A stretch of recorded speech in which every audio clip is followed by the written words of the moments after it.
Howdy, folks. British director David Slade brings us today's movie, and it is based on a horror comic miniseries that I happen to own. When a friend of the channel suggested this movie last week, without realizing they were suggesting it, cheers, Mr. Black, I was super excited to do the review because I remembered how great a job the movie did of conveying the source material's artwork. After all, I watched today's movie specifically to see how much it looked like the graphic novel. But after rewatching it this week through my wannabe critic's eye, I realized I missed something pretty significant the first time around. As usual, folks, I will explain what the hell I'm talking about as we go along. This is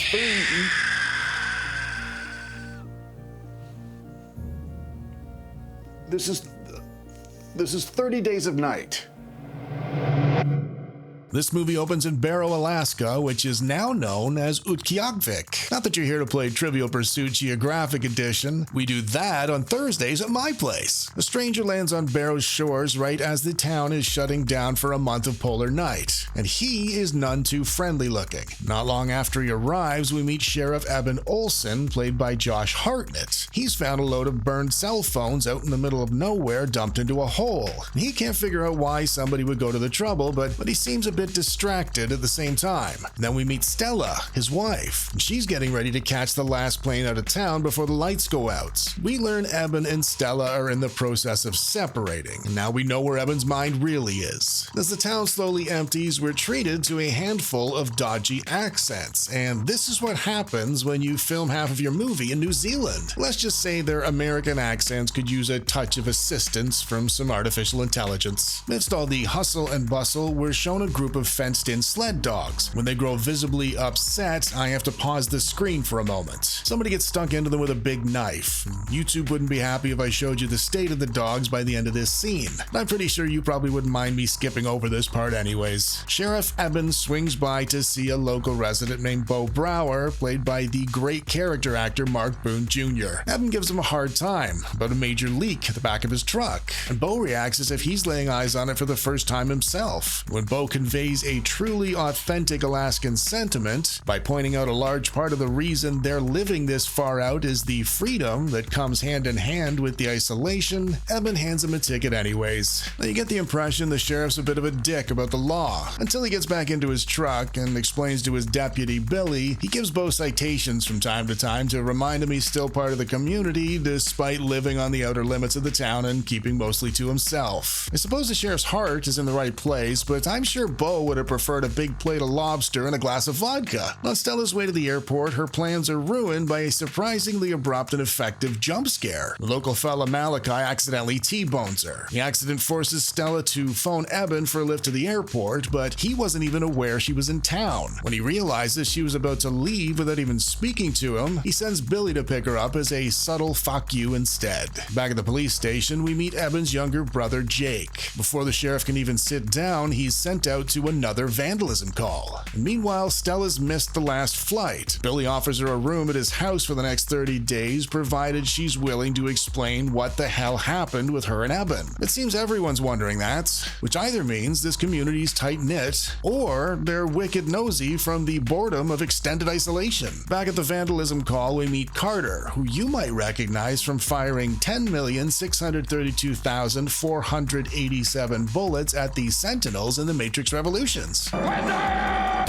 Carter says somebody's torn the town helicopter to bits and chucked them into the industrial crusher, pet named the Muffin Monster. Between the cell phones and the sled dogs and Bo's truck and now the chopper, I'm starting to suspect the town's being systematically disconnected from the rest of the world right as things are starting to get dark. And when Gus Lambert, the satellite communications officer, brings the first act of this movie to a close by having his throat pulled away by a shady, shifty group of fast-moving specters, I'd say our suspicions were correct. As far as I'm concerned, that was a great opening act. In a short period of time, they've established the main characters, the world they live in. There is even a subplot in the form of Eben and Stella's rocky relationship. They've established some intrigue with the mysterious stranger, but most importantly, in terms of what first acts are designed to do, we're all dying to get back into the second act because we know these remaining residents are about to figure out they are trapped in the dark with these monsters for the next 30 days. So, let's check out Act.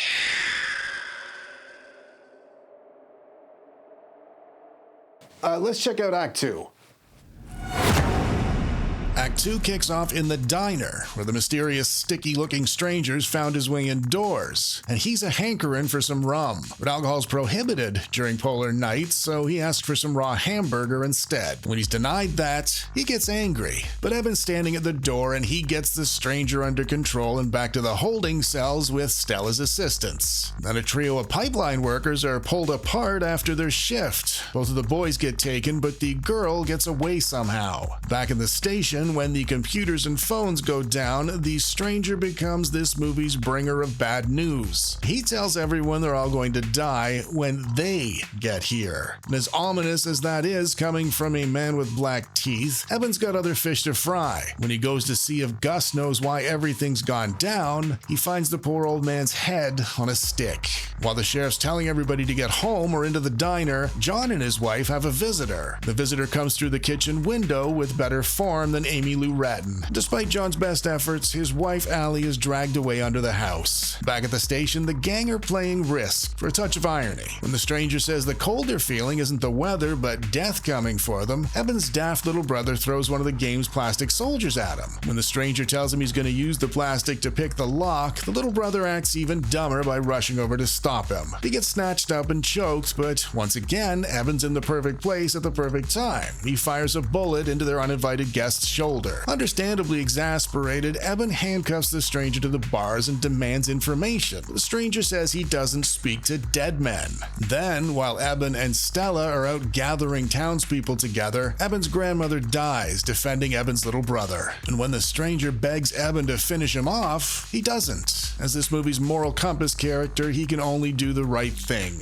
Meanwhile, out in the black, frigid night, our villains gather together for a chit-chat. They're a race of vampires known as the Nosferatu. They're apex predators who survive on human blood. The vampires are led by Marlowe, who's played to perfection by Danny Huston. He tells his crew to separate the humans from their heads so none of them get vamped up themselves. And he tells them everything in their own language, which was developed specifically for this film. And while he's instructing them, you get very heavy Wolfpack vibes, with eye contact being withdrawn every time the alpha looks directly at any of them. Back in the diner, the survivors are exchanging horror stories. Outside the diner, all hell's broken loose. None of it looks quick or painless, as these Nosferatu relish in the suffering and the pain of their victims. Stephanie Meyer's vampires would likely shite their sparkling trousers if these Nosferatu paid Forks Washington a visit. I know where Twilight was set because I Googled it.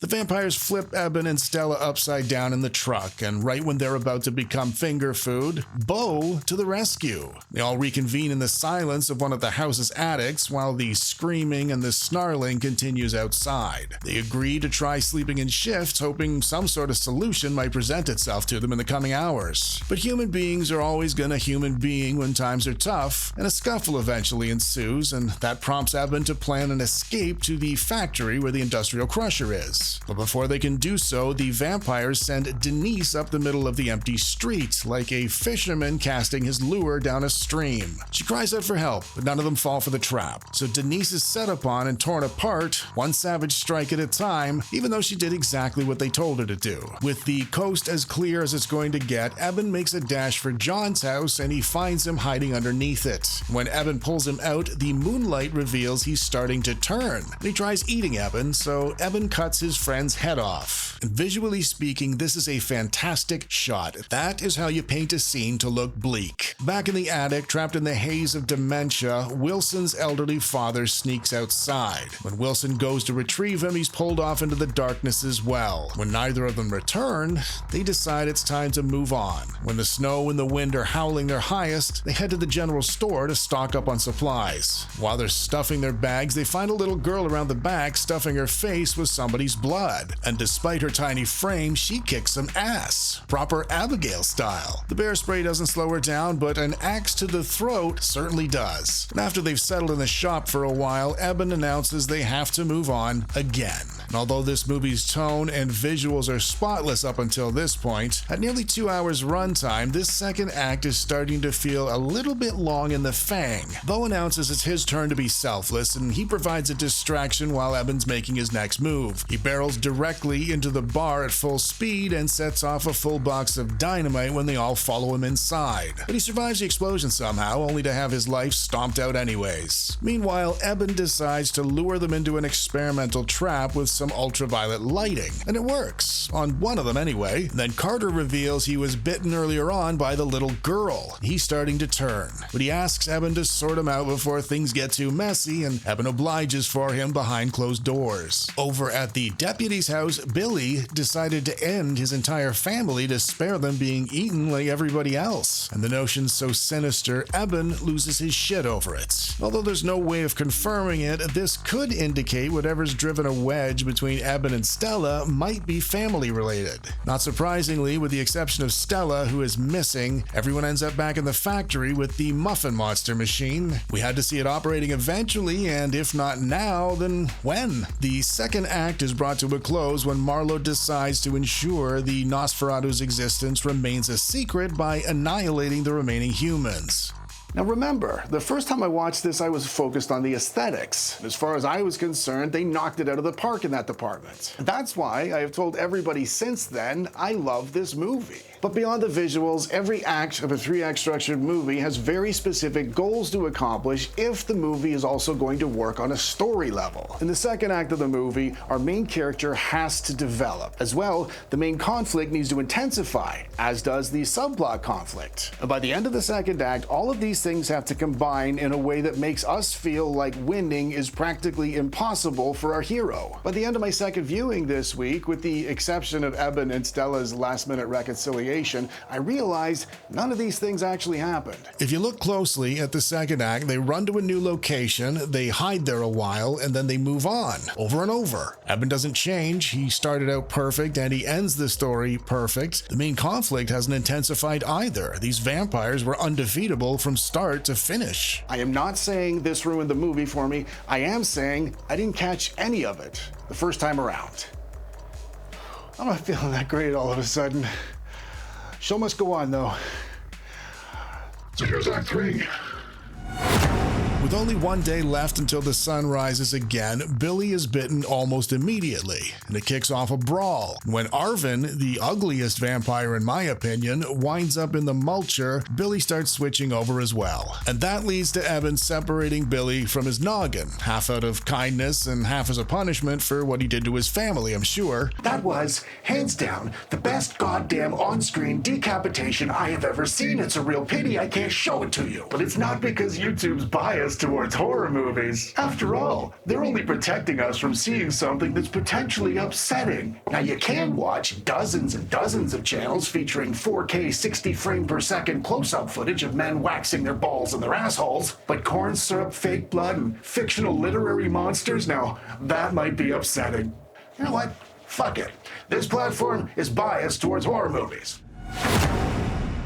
A whisper comes over the radio, and it is Stella finally checking in. She's hiding under a car with a little girl, Gail, and they are freezing. The Nosferatu congregate between Stella and Eben, making it impossible for him to get to them. And to crank up the final act tension, the vampires break open the pipeline and flood the town with oil, setting the whole place on fire. Now, with no other option, Eben extracts blood from Billy's headless body and throws it into his arm. As soon as he transforms, he heads out into the fiery cold for a showdown with his new family. Eben doesn't do so well at first. He takes a decent kicking directly from Marlowe himself. But after he's seen Stella has made it back to safety, we realize Eben has been playing possum. He drives a wicked, single, perfectly timed punch through the back of Marlowe's skull, ending him instantly. The rest of the vampires deflate in response to their newfound lack of leadership. The sun starts to rise, and that leaves Stella and Eben with a tiny dilemma. They sit down and share their final sunrise together.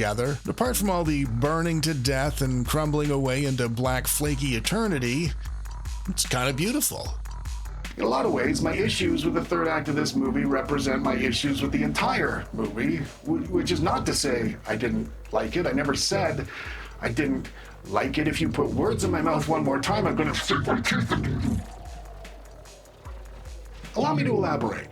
At the start of this video, I said I'd missed something substantial during my first viewing, and for the record, that was about 15 years ago. I was referencing the pacing. This final act is as guilty as the second was for messing it up, so I'll address it first. The main conflict did reach its peak in this final act, but not because the story events forced Eben and Marlowe into an unavoidable final confrontation. Instead, it felt like they realized they'd overdone the second act and tried bringing every element of the story to an abrupt close. That would explain why the romantic subplot and Eben's character arc lacked so much connective tissue. It also explains the lack of emotional payoff at the end of the story. If you want an audience adhered to the characters emotionally, you have to build that up from start to finish. But I think the clearest demonstration of the pacing issue is the final fight itself. Eben injected himself, walked outside, and decimated a 1,000-year-old head vampire with a single punch. That's cheap and easy. And if any of you are finding yourself strongly disagreeing with me at this point, I have a feeling that's because I'm probably comparing this movie to the source material graphic novel. The stories are essentially the same, but the novel digs deeper into the vampire dynamic. They have their own politics and conflicts, and they've completely removed those from this film. Eben and Stella are different too. They're not separated, and they're not some young, good-looking couple. They're more like a real pair of married sheriffs with loads of life experience behind them. Of course, I understand you need to pick and choose when you're adapting a novel to the screen, but I feel removing these specific elements left the movie feeling a bit hollow by the end.